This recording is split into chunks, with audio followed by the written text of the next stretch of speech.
Today, I want to read to you from Isaiah chapter 29 and talk to you about the right kind of wisdom. So here's a couple of kind of heavy verses.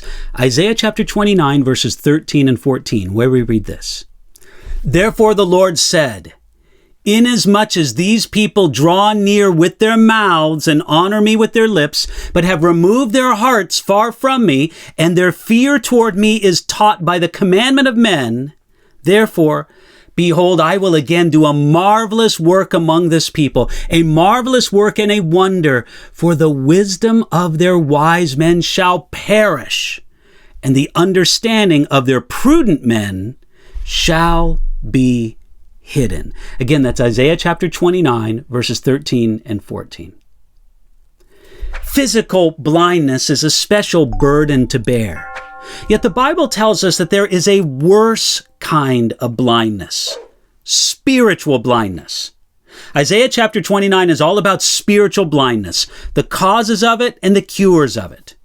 In part, Israel was spiritually blind because they wanted it and chose it. But also, in part, they were blind because God sent blindness upon them. Isaiah chapter 29, verses 13 and 14, explains why God did this. First, there's a dramatic accusation against the people of Jerusalem. These people draw near with their mouths and honor me with their lips, but have removed their hearts far from me. In Isaiah's day, Jerusalem knew how to talk the spiritual talk, but their hearts were far from God. You can't always immediately tell a person's heart by what they say. You can't always tell a person's heart by what they do, at least in a single deed. Though only God can really know the heart, the closest we can come is by looking at the whole of their life. Not only what they say, and not only what they do, and especially not only how they act at church or among Christians. Jesus said, "For out of the abundance of the heart the mouth speaks." That's in Matthew chapter 12. Now, that's a true principle, but not absolute in this sense. People can, as Isaiah described, draw near to God with their mouths and honor the Lord with their lips, yet their hearts are still far from God. Now, of course, their speech will eventually betray them at one time or another, but perhaps it'll never happen at church or around Christian people. This manner of talking the talk but not having the heart, it didn't end in Isaiah's day. Jesus quoted the same passage from Isaiah when he rebuked the religious leaders of his day for their hypocrisy.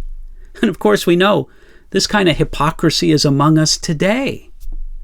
Because of all this, God gave the sad verdict, "The wisdom of their wise men shall perish." Because Jerusalem's pride had led them into spiritual blindness, sleep, drunkenness, spiritual illiteracy, and hypocrisy, God promised to destroy the wisdom of their wise men. Their supposed wise men promoted the pride that led to all of those evils. Isaiah called this a marvelous work and a wonder when God decides to reject the wisdom of man and to display his own superior wisdom. Many years after Isaiah, the Apostle Paul was also amazed at the so-called wisdom of man and how it compared to what we might call the foolishness of God. That's in 1 Corinthians chapter 1. Isaiah and Paul were in perfect agreement about the great wisdom of God and how human wisdom, although it has some kind of glory, how human wisdom must always take a second place to the wisdom of God. You'd have to be blind not to see it. So look to God.